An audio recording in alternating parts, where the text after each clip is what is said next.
I think we're going to get started. My name is Ricardo Guzman. I'm the CEO here at CHASS. I wanted to welcome you and thank you for thinking about CHASS and requesting and being here. We'll do the best we can. I'll take care of the obvious business. The restrooms are right out this door and right around. Ben is over here.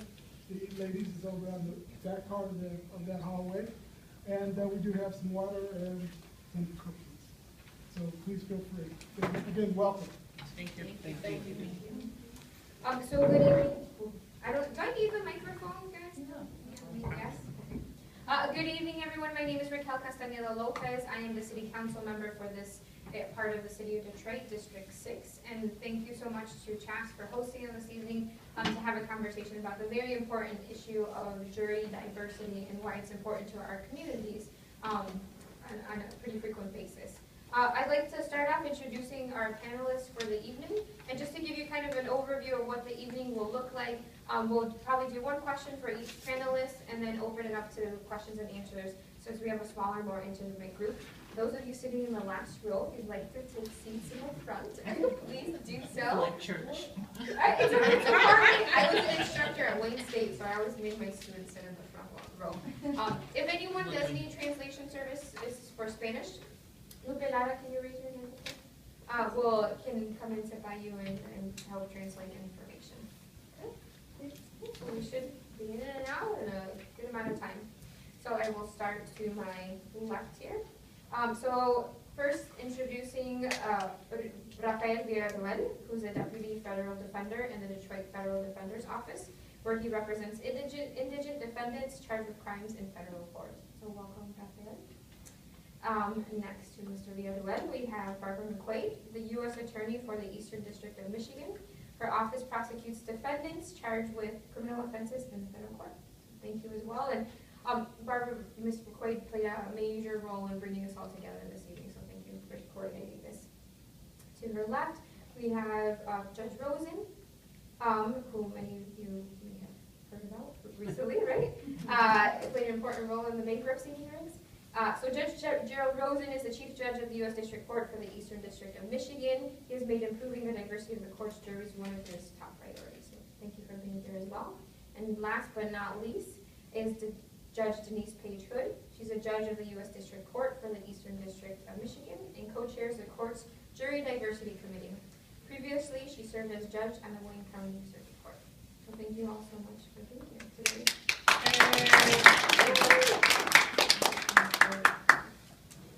So we'll start off with you, Judge Rosen, if that's okay. And just want you to talk a little bit about why jury diversity is important to you and why you've made it a priority. Sure. Thank you very much, Councilwoman, and thank you all for inviting us to join you. We've taken this show on the road. This is, I believe, our third or fourth discussion with the community about the importance of diversity in our jury system and what it means to folks and what the important things that jury diversity adds to our system of justice. So I thought I would just step back a little bit to my first year or so as Chief Judge. I'm about to end my 6th year now.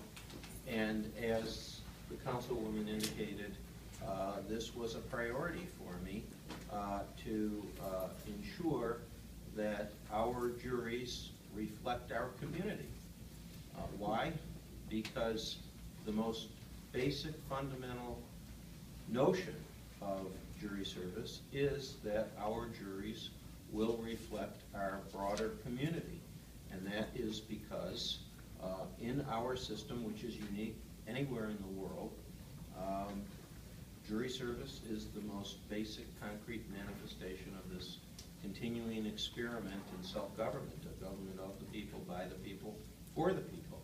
And the most basic premise of this system of self-government is that our jury system will represent the voice of the people in the justice system.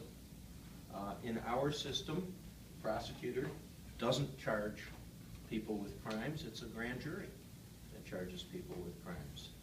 And after people are charged with crimes, it is a jury of 12 people who decide whether that person who's been charged with a crime should be convicted.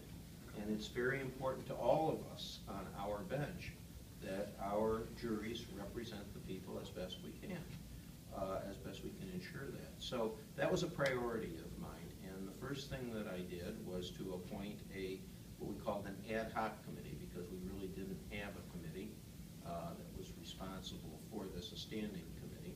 So I asked my good friend and colleague, Judge Denise Page Hood, and our colleague, Judge Victoria Roberts, to co-chair this. And they came to me with a wonderful idea, which was to hire a jury expert, somebody who understood some of the problems that face courts, particularly courts in urban areas, in attracting diverse and particularly minority populations. So we surveyed the country, really, and we hired an expert. We spent some money to hire an expert to tell us two things. One, what the problems were. What were the underlying problems in the representation, minority representation on our juries? That was the first thing we wanted to know. And the second thing we wanted to know was what could we do to improve that? How could we do it within the Constitution, because jury service is a right?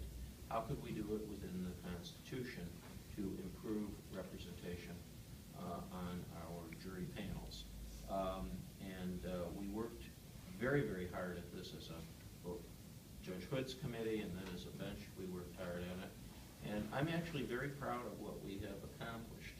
And I should actually say that even going into this, we were among the leading courts in the country in trying to ensure diverse juries, because the law only requires that you use voter registration in identifying prospective jurors. And of course, we know that in many populations, including majority populations, lots of people don't register and they don't vote. So we expanded. First, we expanded to driver's licenses, and when that didn't help, we actually expanded beyond driver's license to state IDs. And we made a little bit of progress, but in my view, not enough. So my charge to the committee was to think outside the envelope, but not outside the Constitution. And our committee, I think, led by Judge Hood and Judge Roberts, did a terrific job in working with our expert. We got a very extensive report that addressed both of the two objectives that we wanted to address. I could probably talk a lot longer, but I think at this point I should probably turn it over to Judge Hood. She can talk about what her committee did and what recommended, and ultimately what our bench did in response to the recommendations. Good evening, everyone, and thank you for coming. Our report to the bench and also to our jury consultant, you can find it on our website just by going in. It's very extensive. We made a report to the bench about what recommendations we were going to adopt and which we didn't think we could, and then also included her report. So I have a slide presentation, and two things you're going to, okay, these are the key findings, and here are the two most important findings that I think that it made. One was that the underrepresentation of minorities in the court's jury pools resulted from a combination of two factors. And you should know that we looked particularly at some groups. We looked at African Americans, we looked at Hispanic or Latino Americans, and then we also tried to look at the Arab American Chaldean community, which the census doesn't really give us any data on, so we looked at some other places from which we could draw how many of those people lived in our community. And you can see that our main issues are two. One, undeliverable qualification questionnaires due to an inaccurate or stale addresses on the master will, and disproportionately high non-response rates in Wayne County. And that means two things. One, we send you a questionnaire, and you put it aside and you never send it back. Okay, so that is an unreturned questionnaire. Undeliverable is when we sent it out and it came back because the address was bad. And so let's see, let's go to this one. Okay, you've got it there, unreturned. So you can see the unreturned. And I want to tell you, I'm going to move. Is that okay? And I'll talk loud. Is the mic? Okay. I'll do this pretty quickly. Okay, so you can see, oh, it's kind of small. But the yellow highlights the top 10 non-responding, unreturned juror questionnaires in the city of Detroit. So Southwest Detroit, I'm told, is 48208. You can see it right there. It's like up the little chart. And then 48210, 48209, 48216, and 17. Do you all agree with that? Not 48208, but the rest, yes. 48208, you think is not one of yours? It's part of District 6, but it's not, it's partially in other areas. So That's right, but we think that there is also a pretty good, big number of Hispanic or Latino Americans that live in that area. not in 48208. No? Okay, all right. Well, that was information I was given, but in any event, those that you can see are really, they have a lot of unreturns, and I want you to just look at the, can you see those numbers? No. Not too much. Okay, so You read it. let me just say, okay, for 10, the unreturned rate is 44.18%. And you should know that before we made, this is as of now, before we made changes, back in June of 2012, it was 54.65% that were not returned. So you can see we're doing a little bit better, but not a significant amount. And then down in 17, it's 46.25, and over in 16, it's 27.45 from 39.47, and in 09, it's 37.14, and it was 68.49. So those are ones that are not returned, okay? That means, anybody ever gotten a questionnaire? Yes. Okay, so if you got the questionnaire and you laid it on your bureau and it got covered with bills and you never sent it in, that's unreturned, okay? All right, let's go to undeliverable. Or you threw it away. I didn't accuse anybody of throwing it away. I won't tell if you Not did. anybody here. Okay. But that's how you get in the pool. You just don't get in the pool by having a driver's license or anything. You have to return the questionnaire to actually get in the pool. These are the undeliverables, and you can see that combined they're a lot. Let's take 09 is 23.21% are just undeliverable. That means we sent them out and they didn't get delivered, and they came back and there wasn't an address to send them to. So that gives you an idea of how much that was. So undeliverable, let's take 09. Now it's 23.21%. Back then it was 20.75%, so it's a little backed up. We aren't even getting as many. Let me just tell you, this one chart isn't up there. I just want to tell you, I'll give you an example. When we met with some of the members of the Arab American Chaldean community, we told them what it was for Dearborn and Dearborn Heights. So for instance, 1,500 approximately questionnaires were mailed out. 995 were returned, about 65%. So their non-returned ones were 26.91%, and undeliverable were 7.45%, just so you'll know that what happens in an area where that is an approximate. I don't think we have this one up here either, but let me just compare this. This is my chart. I think I'm loud enough. Am I loud enough? Yeah. This is my chart. This shows Wayne County's combined unreturned and undelivered. This is Wayne County. These are the counties that supply the jurors for our district. So if you get a questionnaire from us, this is the number who are returned. So you can see Sanilac and Lenawee are the best, okay? And Wayne County is like almost twice, more than twice those counties. So you can see we're way out here on people who where we can't deliver, we can't return. So So let's go to actions taken to date. We did a couple of things that she recommended. One of the things that we did was we checked the addresses better than we used to. So we send them through the National Change of Address database, and we get more often than usual. Usually we do it every 6 months or thereabouts, so that we get an up-to-date address. Because one of the things that she found was that in our area, people moved more often than many of the other counties where the residences were more stable.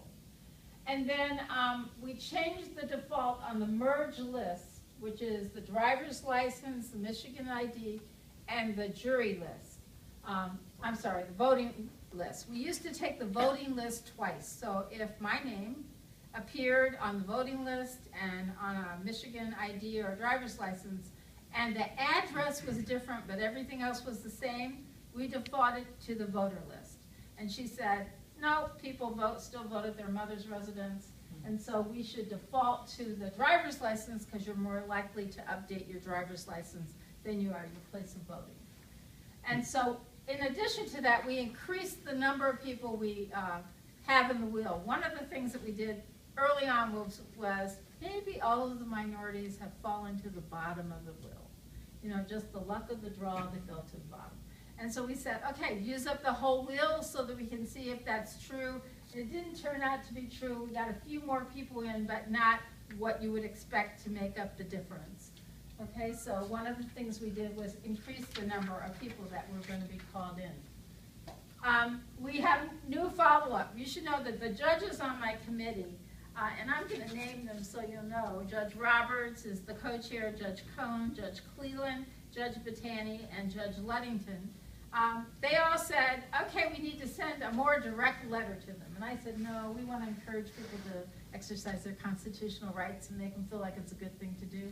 And I got a little bit beaten down on that. So the second letter you get, so if you get a questionnaire and you don't respond, you get like a little more terse letter. It says, come to jury duty or else. Not exactly, but it does tell you that we could take an action against you, as one of our state court judges has, to come to court. We can go send the marshals to pick you up and bring you in and issue an order to show cause, and sometimes that works, even though the last time we did it in our court, the reasons why people didn't come were they just got a job and they didn't think they could miss their job, or they got a job where they get paid only if they come and they didn't want to lose their job. One guy's father, who kind of has dementia, had just collected the mail and didn't pass it out, so he didn't get his notice. And then we had some other, child care was one of the issues, and those are the issues that we find, that people come based on do they have employment and can they have someone to watch their kids. And then we revised the mailing envelopes. That means now when you get it from the court, you don't say, oh my God, the court is summoning me or they have a warrant. Now it says this is a jury invitation. So that when you get it, you know this is your invitation to jury duty and you don't think it's a warrant if you have such things coming to your house. And then we also determined that we would do some public outreach, which is part of what we've done. Let's go to the next one. I don't have many, they're short. We went from a one-step to a two-step from a two-step to a one-step program. You used to get a notice, and it would say, fill this out and send it back in. And then we would send you a summons to come to jury duty.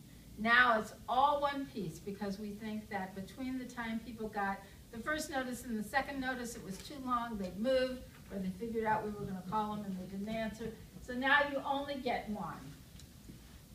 Okay, let's see. Another thing that we did that was kind of interesting was we asked the Court of Appeals, which has to approve our plan. We thought there were those places, those top 10 places in Detroit, those zip codes. We said we need to be able to get someone from those zip codes, because we know by zip code that's how you get more minorities to come. And you could see that on that City of Detroit map. Those are the places, the top 10 are places where a lot of minorities live. And so we said, what we want to do is, if we get that back, if it's sent back to us from 48210, we want to send another one out to that same zip code, so that we can see if we can get somebody to answer it from that zip code. And I think we're going to have someone from the legislature talk about some legislation that actually seeks to legislate that. But we're doing that. What we do is we randomly select another person to do that. We haven't had much success with that yet, but we're working on it. And then we're going to be implementing eJuror so people can sign up online. Let's go to the next one. You know, that might be the last one. I wanted to say that this is our website where you can go on and find out about jury service and, you know, find out where to go and how you can get out of jury service if that's what you're looking to do, and I hope you're not. One of the Let's other take that off the website. One of the other things that we did was, we know, the jury consultant said you should increase the number of people that you put on your will, because increasing that allows you to get more people to just be in the pool, and from that pool then you'll be able to get, by a function of having more people, more minorities. So we increased the number of people. So for instance, we have a will now that's 300,000 people compared to 70. Okay, and so we don't call all those people in, but every time we are going to call people in, we send it through the national database for change of address, and that also checks to see whether or not, this is kind of gruesome, there are dead people on it, and we can take those off so we know we're not sending something to someone who's died, because of course, if you get that, you throw it in the trash, you don't necessarily send it back. So those are some of the things we've done, and one of the other things is to come to meetings like this and encourage people to, you know, tell their friends and relatives if they get a jury notice to come out. I'd like to say that you only have to serve 1 or 2 days or 3, but the last few juries I've picked have had to spend a lot more time than that. But very often the judges of our court have court from 9 to 1, so people still have the afternoon if they have to go to work or if they have child care issues and can do that. I think what we found is, one of my colleagues in state court, I was talking to him about halfway through the process, and he says, you've done everything, the state court that he's in has done everything, and that really, that it's a partnership thing. The court's supposed to do what makes it easiest for people to get into the system, and then the people that are members of the community, these citizens like you, have to be willing to say, when I get that notice, I'm going to show up, because I would want somebody like me to report for jury duty if I were on trial. And so I urge all of you to tell your friends and relatives that. And our questionnaires at the end are so good. They always say, no, I didn't want to come down here. Well, about, what do you think, 60% of them say they didn't want to come? Yeah. Oh, didn't higher. 75%? 75% say they don't want to come, and then they said, but I came, and it was such a worthwhile experience. I really took it seriously. I met some great people. I can tell you, one of my jurors, a group of jurors came down. They were there for about 2 weeks, and they called up and said, we're having a reunion. And I said, a reunion? What's that? And my staff person said, Judge, they want to have a reunion. They want to come down and bring their husbands and significant others. And I was like, really? And so it can be a great experience, so we hope that you'll participate. Particularly our grand jurors really do bond. Our grand jury, 23 folks who decide who's going to be charged with a crime, they really do bond, and it is, I love to go down and discharge them, because I hear the most remarkable stories. All right, we've been joined by State Rep Rashida Tlaib, so if we could just pull a chair up to that side. Right here. There's one right here. Oh, is there? Oh, sorry. Right now, we have time. So thank you, Judge Hood, for that, the presentation. I think it's helpful to have visuals as well as the detailed explanation. And hopefully we'll have time for this question, but I'm really interested in the assessment of barriers and some of the barriers that people will express and what can be done to help alleviate some of those concerns. So one barrier, you should know that we used to have an age limit, and we upped the age limit so that you can still... 95 now. We did up it because we have judges that were older than the age barrier, so we thought we should up that, and that has resulted in more people coming out as well. Thank you. So I'm going to let you settle in a little bit, Rashida, and go to U.S. Attorney McQuade. And if you could talk a little bit about specifically the prosecution side and why jury diversity is important to that component. Yes, and first may I just say thank you very much to CHASS for opening your doors to us tonight, and thank you very much, Councilmember Castaneda-Lopez, for agreeing to serve as our moderator tonight. I want to thank all the organizations who were helpful in planning this event, and all the panelists who I know have worked hard to be here tonight. And I really want to thank all of you, the people who came to be here tonight. We are really honored that you would devote part of your evening to being here with us, particularly the young people I see in the audience. It's very nice to see you here. And I hope that you'll learn something tonight about jury service and the importance of jury diversity. But from the prosecution's perspective, we think it's really important to have diverse juries represented in our courtrooms, because we care very much about having public confidence in the verdicts that are rendered. And if juries look all the same, if juries are all white and there are no Hispanics on the jury, then we have concerns that those verdicts will not have legitimacy in communities. As Judge Hood said, if you were on trial, or your loved one was on trial, if your liberty was at stake, if your fate was in the hands of 12 strangers sitting in a jury box who've been called in at random, wouldn't you want someone in that group to look like you? Wouldn't you want someone in that group to be someone like you, someone that you trust, someone from your community? You know, we always talk about a jury of one's peers, but what often happens is you walk into a courtroom and you look, and instead it's white residents from Lenawee County, as you heard, who have very high response rates. And so we think it's very important that we have diverse juries so that when a person of color is on trial, they feel like there are people from their community who are part of that decision-making process. One of the goals we've had at the U.S. Attorney's Office is improving public trust in our work. I think government is stronger and more effective when we have the trust of the community that we serve. We need the community. We need the public to be effective. We need this community to report to us when you have tips about crime, when you are victims of crime, when you are witnesses to crime.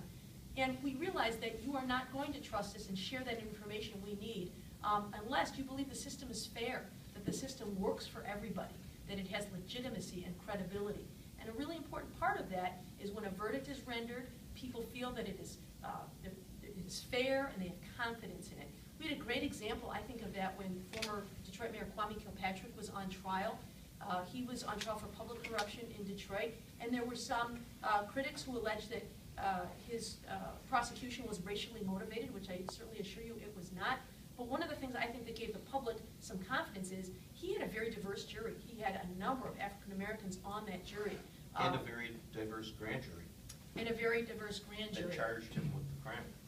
Which was publicly reported, that the racial composition of his jury. And I think that gave the public confidence afterwards that he was not railroaded, that this was not a racially motivated prosecution, that he in fact committed some serious crimes. And so when you have a group of citizens who stand between the accused and the government, I think that gives everyone confidence in our system of justice, that it is fair and that it is just and it works for everyone. So that's why jury diversity is so important, and we urge you to answer the call when you get that summons, and to ask your friends and relatives and neighbors to answer the call when they get that summons.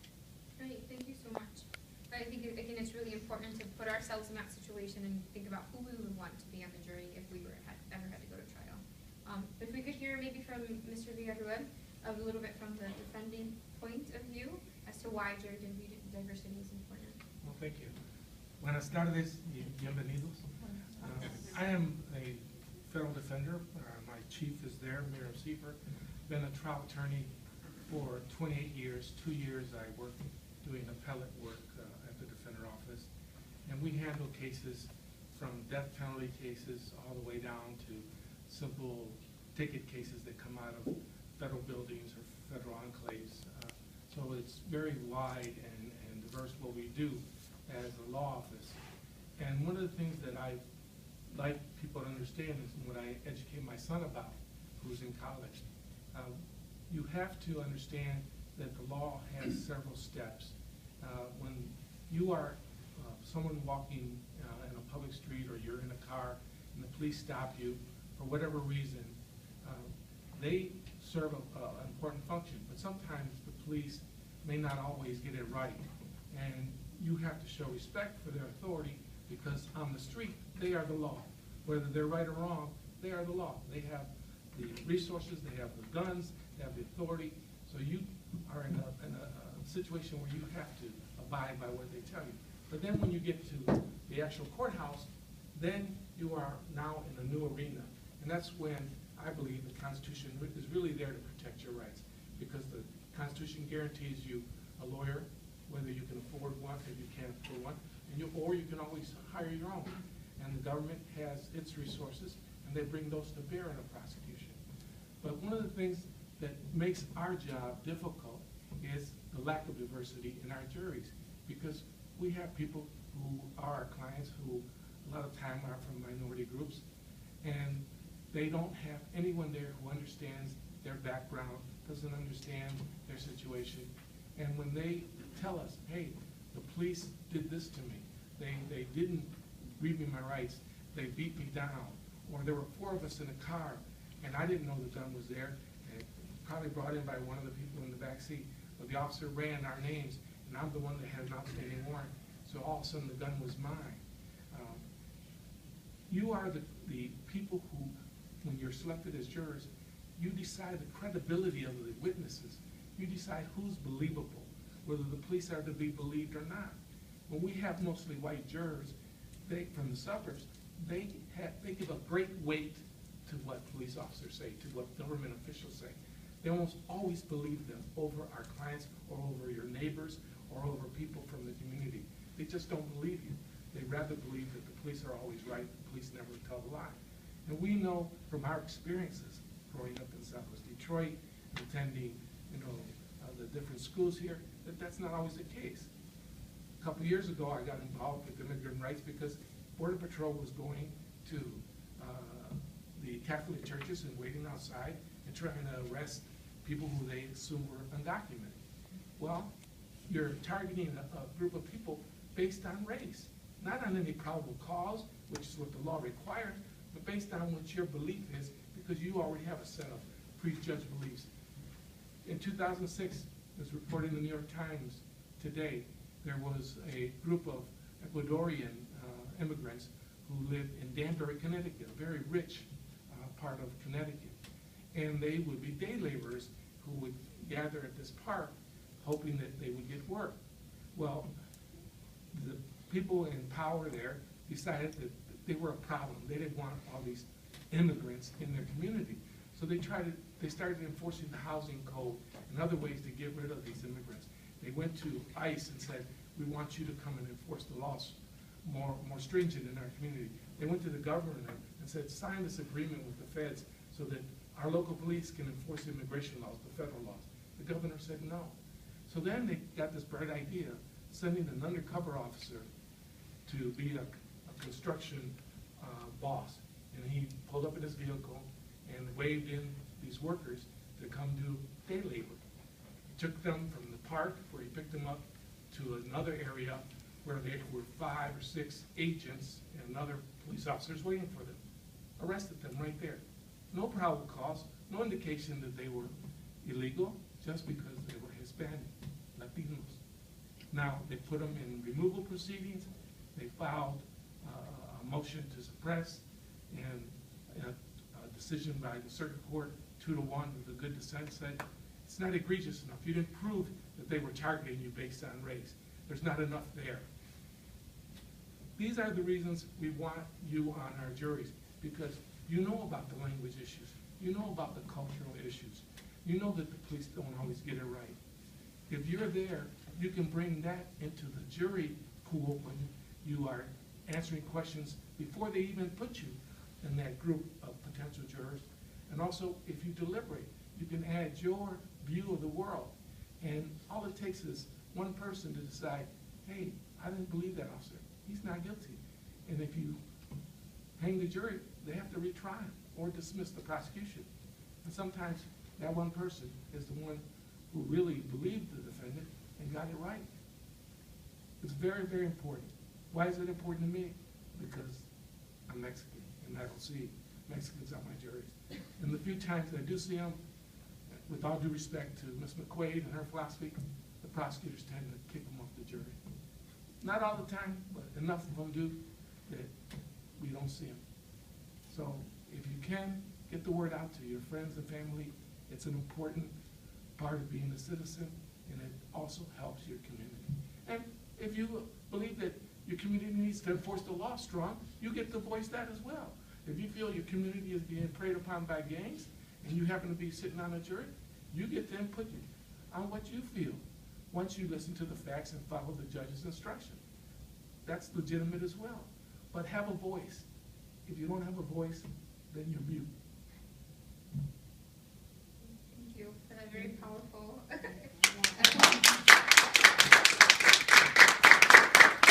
So everyone in the room now is going to sign up for jury duty.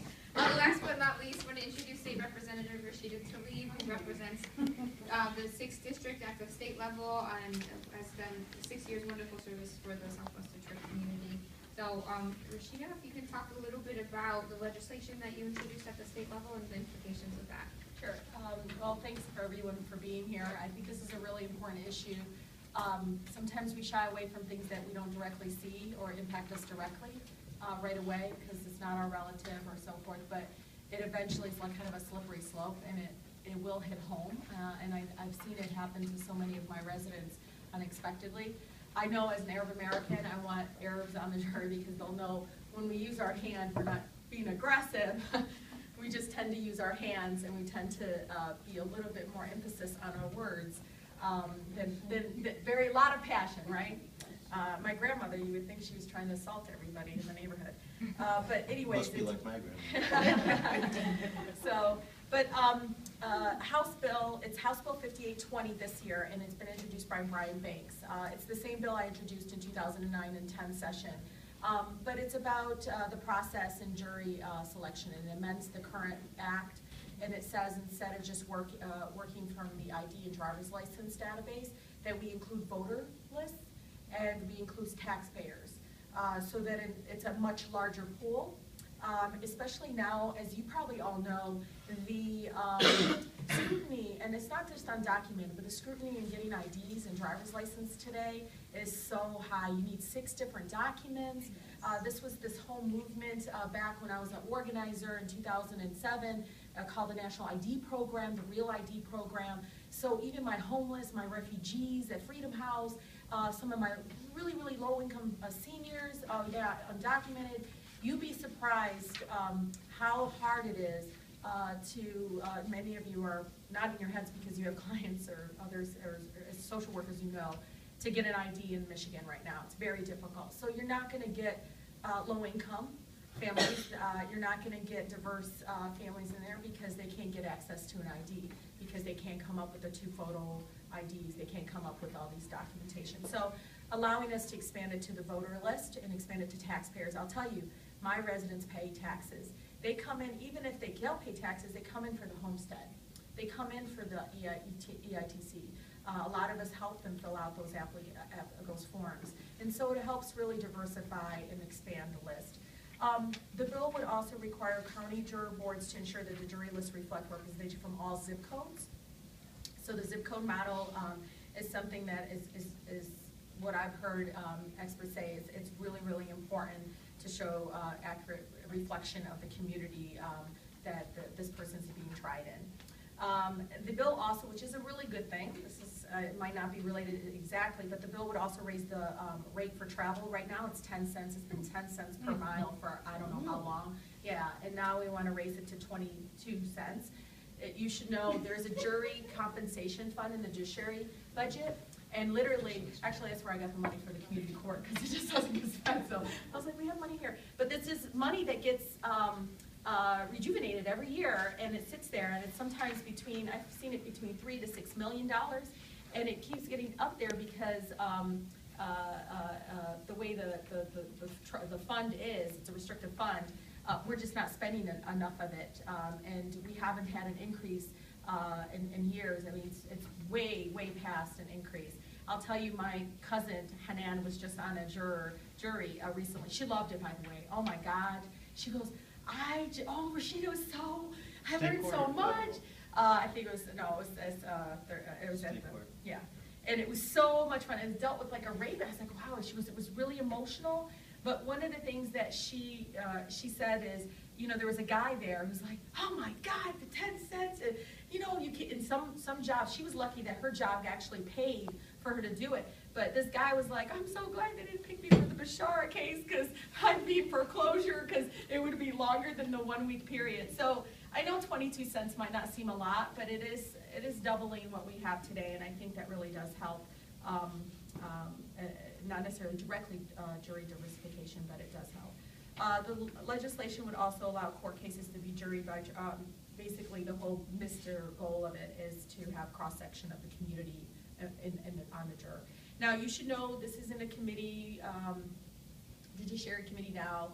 We're in lame duck. For folks that don't know what that is we, every 2 years, the last couple of months, right after the general election, is where, you get some faster movement. They go like 90 miles per hour. It's your last chance to really move a bill that you've introduced in the session period. If not, then you have to reintroduce it in 2015 for it to work on it for the next two years of that session. So House Bill 5820, again, Representative Brian Banks, who should be commended in reintroducing it, has it in the Judiciary Committee, and it's chaired by Kevin Cotter. And I have his contact information. I would, you can Google him. Again, it's Kevin Cotter, and you can just tell him how important it is for at least to have a testimony hearing. Sometimes I go to a chairman or chairwoman, and I just say, can we just have a hearing on it? Because it's just really important to at least educate the elected officials there, because it might take a few months or a few years. I mean, my scrap metal bills, I think I had like 6 hearings before they actually started taking it seriously. So it takes a while. So even if you call and this person, Cotter's not interested, he is going to be the new Speaker of the House, so you should know that he's going to be in a huge leadership position, is to ask him and advocate that we actually have a hearing on this and talk about why it's important to have jury diversity. So thank you for this. Yeah, no, thank you all to all of the panelists. If we could give them a round of applause. Definitely appreciate that. Quick question. I'm not sure if you want them to note cards or not. Did people get note cards when they came in to write questions out? We did not. Okay. Yeah, it's a pretty small group. Most of the people know each other in the room, so we don't have to be so formal. But we did want to open it up to question and answer questions. I do think there were some interesting points made in terms of some of the barriers that often prevent people of color from participating in jury and some other, I think, interesting initiatives. So I'm not sure if anyone had a question about some of them. Well, first of all, I'm Lupe Lara, and I'm the director of the Consortium of Hispanic Agencies. And I really want to commend you for having this panel, but also for the rest of the panelists who are so passionate about it, because it's very important. But I think what Mr. Villarruel said, to me, is the key. We have to relate this information in a manner that is congruent with the people. And speaking these kinds of examples sometimes is not popular, but the professional legal folks, I was at Homeland Security all last year and worked with Sex Crimes Unit. I've worked in a lot of these places. And right away, if you just speak the truth, like you're really not making up anything, you're giving concrete examples, people get uncomfortable. But I think we have to say exactly what happens, and then people can understand. I think the audience responded the way they did to your presentation, because it's not just cognitive knowledge, but it's affective knowledge. They know it, they feel it, and it is more of a chance for people then to say, oh, this is important, It could really mean something for someone. So I commend you for doing this and to keep going out, because it's so important. Thank you. Anyone else? Can I make a comment? Sure. We did this program at Wayne County Community College, a little more than a year ago. And it was a largely African-American group. And we had a terrific turnout and really a great conversation. But one of the folks that were on the panel with us was a pastor. And we all talked, and he got up and he made a very powerful speech. And what he said was that our system of self-government is not a spectator sport. For it to work, people have to participate. And he urged, there were a lot of community leaders there like you, he urged the community leaders to get out and encourage people to serve. You know, it's one thing for us in the system to get up and talk. It's another thing for you folks to go out. Another example, and this was just brought home to me this past week because I just finished a jury trial. We met with, as part of our community outreach, we met with a group of imams at the courthouse. We invited them down and we talked about the importance of jury service. And it was a wonderful experience for me and my colleagues to hear from them, but also for them to hear from us that we needed to add, that we wanted to ask them to go and talk to their community about the importance of jury service. So I just finished a jury trial, Monday. We just got our verdict on Monday. And it was a civil trial. There were 7 jurors in our civil trial, of which 2 were naturalized Lebanese citizens. And one of them was a young woman who came up to me and she said afterward, she said, this was really a wonderful experience. I really didn't want to do this. She had children, but I went and I talked to my imam, and he encouraged me to serve. So, you know, it's a two-way street. We can only do so much by improving our system, reaching out to you. The other part of it is you folks have to help us and reach out to the people in your community. It's not a spectator sport. Hey, my name is Edith Colon, and I'm with Lissette Senior Center. You had mentioned about the age going up. Is it? I know it was 60. It was 72, I think. It went up to 72. Went up to 70. It went up to 72. Okay. How about with the 73. language? 73. I think we compromised. Right. We did. What happens with the language barrier when someone is a U.S. citizen but only speaks Spanish? How do you deal with that?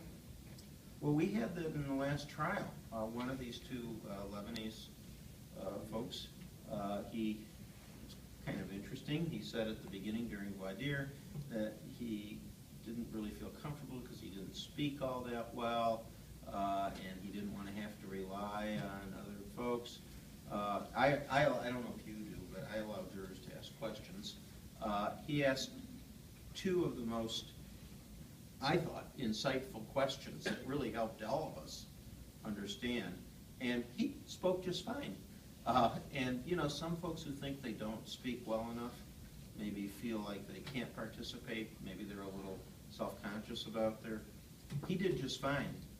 Now, of course, after I met with the jury afterward in my chambers and talked to him, and he said, oh, I knew I could do it. I was just trying to get off. But Edith, I know the people that come into Lissette Senior Center, and we do their tech, not all of them could, No. No. No. You use your judgment, but most of them, because they come to our service center, most of them come in and like, what is this? They don't even know what it is, you know. Use your own judgment in that, and that's what I do. If somebody comes in and was like, well, I have to worry, I said, it doesn't matter, you still have to. If I can answer your Still have question to a show little up. bit more precisely, the way that the system works in the federal courts, they will not provide you with an interpreter for juror service. I know that the state of New Mexico has it in their constitution. There was a recent case litigated where they had to give a new trial because they kicked off a couple of jurors who were not bilingual and they would not provide an interpreter, and it's mandated by their constitution. That's not done in our federal courts. So if there is a language impediment, then I do not believe they will be allowed to serve. But they still have to show up, correct? I think on the form, you can put it on the form that you don't speak English and get excused that Well, way. but no, I think they They still have to have to come show down? up. Because everybody, you know, I told everybody them would to show up. Yeah, everybody would say It that. says there to show up. No, lots of people. Yeah, and often, I think on the new form, there's a number that you can call in to actually confirm whether you have to go or not. Yeah. So that helps alleviate some. Rafael? Just a quick question. How many panels are there? Is there a panel of jurors for the federal court? Is there another panel for the Wayne County? Yeah. Right, if you live in the city of Detroit, you're doing triple duty, you could be called to, and anywhere you're doing it, you could be called to your local district court, you could be called to the circuit court, and you could be called to the federal court. if you get called in state court and you've already served somewhere in state court, they automatically will let you out of another state court. We don't do that in federal court, you still have to come. The only reason I asked is that we were at a meeting, Luke and I, and we were talking among ourselves about this little thing that we're having tonight. And to a person, many of us, I probably have a 90% to 95% voting record of voting. I have been called to jury duty at the city level, 36th District Court, etc., probably almost a dozen times in my adult lifetime. I have never, ever been called by the federal court.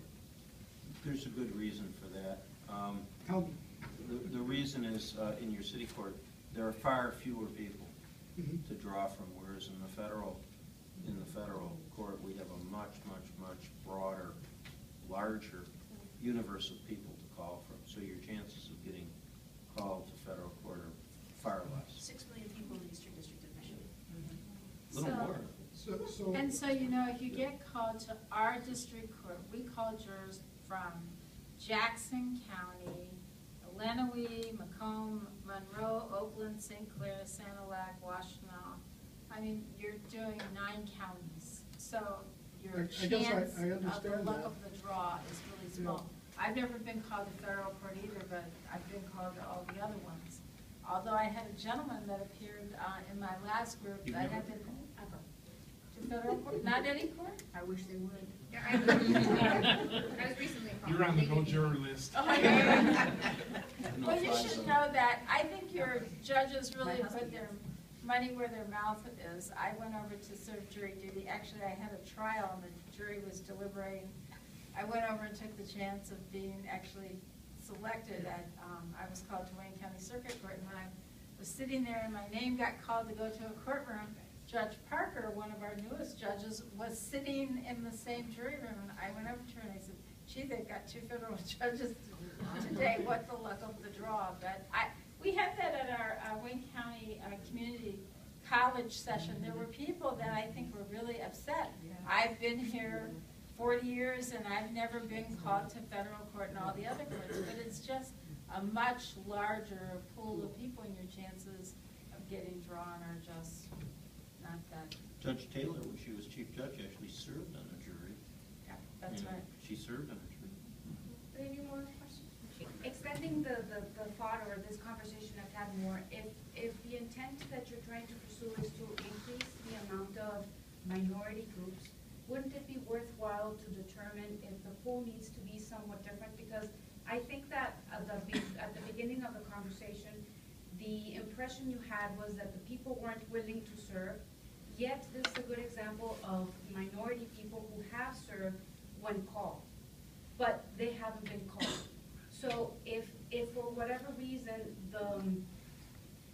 the formula that you use in order to bring more diversity people into the table would shift at that tab, maybe then you would have greater success. Can I answer that? Sure. We tried that, and our jury plan was struck down by the Sixth Circuit Court of Appeals. Okay. What you have to remember is we have what we call the subtraction system, which we started off with, 100%, right? And then we subtracted out the number of majority jurors and just threw them out so that we would get to appropriate percentages of minorities reflective of the population.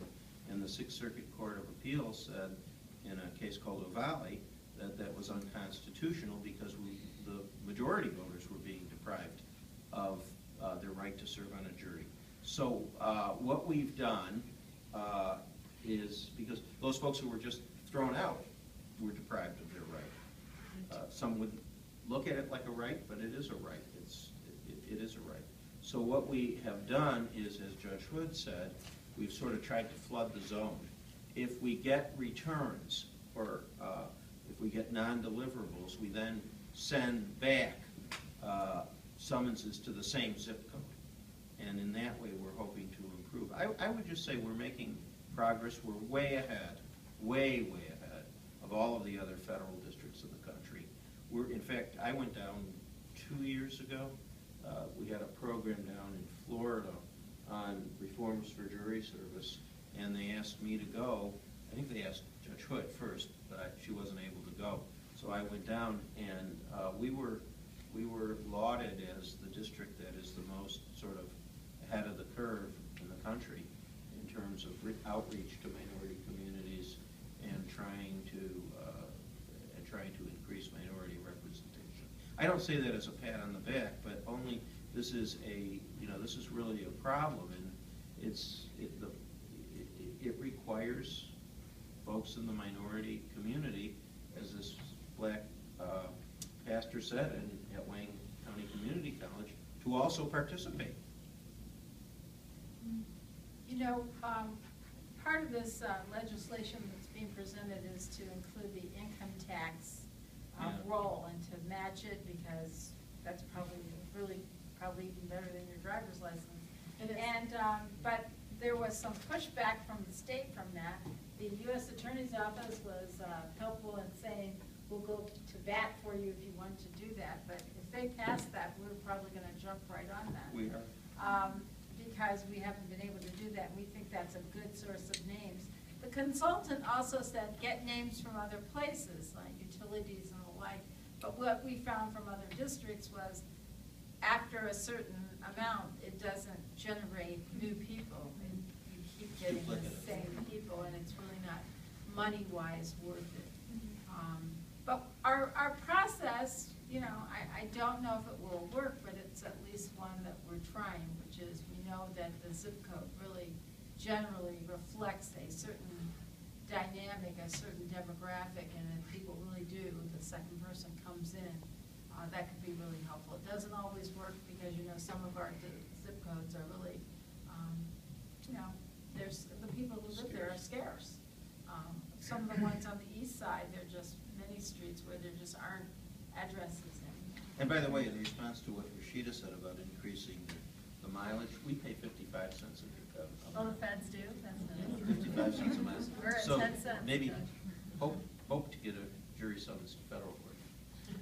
Any other questions? I did have one. I just wanted to commend Judge Rosen for the initiatives you described to promote diversity. It is so critical for multiple reasons. One, simply because we are more segregated today than we are in the 1960s, and this is an alarming fact, and how that affects judgment and assessments in terms of when people are, as you rationalize, and so when we think of a certain group of immigration, we associate it with a certain group. When we think of drugs, we associate it with a certain group. When we think of terrorism, we associate it with a certain group. And so those unconscious biases does affect judgment, and it does affect assessments. And so my question to you and the rest that you're welcome to answer is, what kind of trainings do you have in place or mechanisms to enhance cultural sensitivity, to eliminate these biases and these associations that could impact, like I said, judgment, conclusions, and affect people's lives? We have the jury system and the jury process and the adversary process that would play out during the trial. This is the reason why we are reaching out to the minority communities. I'm not sure it's the job of the courts, frankly, to do, you know, cultural education. You know, we're a justice system. That's what we do. We provide a forum for people to have their whatever, in civil cases, their disputes, in criminal cases, trial. But this is why we want to reach out. I think that's, to be quite honest, I think that's the job of you folks in the minority communities to do this.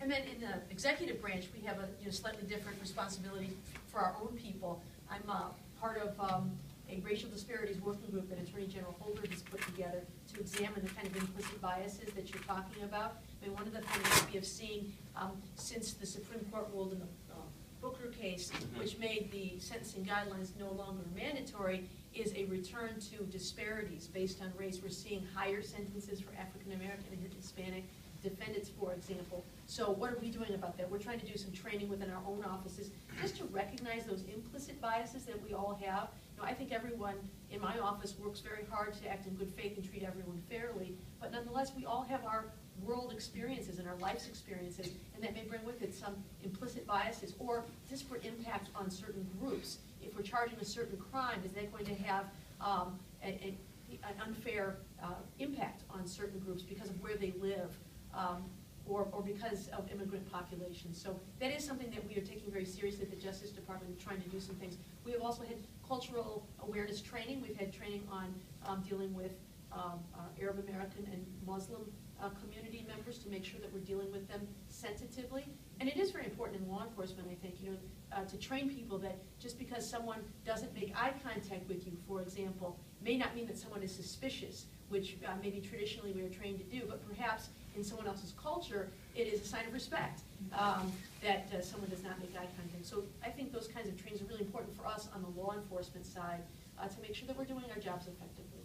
And I want to give Barb a shout out too here, because Barb, since she's been a U.S. attorney, has really attempted to, I think, hire a more diverse group of assistant prosecutors who can relate more to the community. We're still waiting for the Latino prosecutor to come to our office, though. And I think that is really important, right? It's not, I don't know if they're implicit biases or biases that we're taught in terms of the larger infrastructures in our society. And so challenging kind of the systemic racism and biases that are ingrained in some of our institutions is definitely a key point. Anyone else have any final questions? We have about, if anybody wants to ask a question about the bankruptcy, we can use this. We won't do that necessarily right here. I will wrap up and then It'll come from me and Raquel. then yes. So, but if we can give our panelists one more round, and please, if you thank you all so much for being here. And if you do